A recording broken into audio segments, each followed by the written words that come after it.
In this position, Bobby Fischer played bishop to e6. Now, if this is the game of the century in American terms, this is the move of the century. Donald said, well, damn, let me just take this queen and see what happens.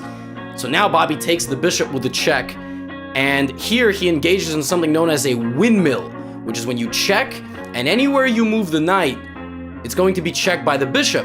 So first, he takes the free pawn, then he goes back, then he checks this way, and then he takes the bishop first to create a threat on the rook and the queen. And then once the queen moves, he plays rook a4. He still doesn't take because he wants to guard everything.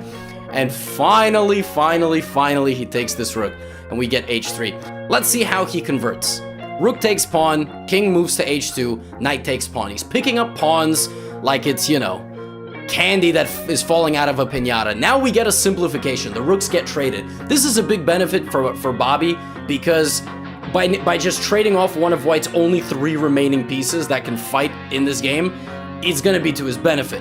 He puts the bishop on d5. This is a glorious bishop standing on what's known as an outpost square. Knight to f3. Here he could continue simplifying, but he moves the knight back because he thinks his bishop is stronger, advances the pawn so as to avoid capture. White tries to create a little bit of flank pawn counterplay.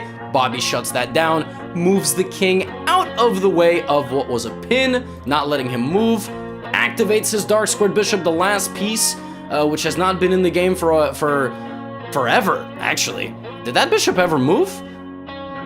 Did this bishop ever move? It took the bishop like 35 moves, but the bishop got involved. And now, in this position, we have what's known as a mating net, which to some of us might sound nice, but to Donald BYRNE definitely does not.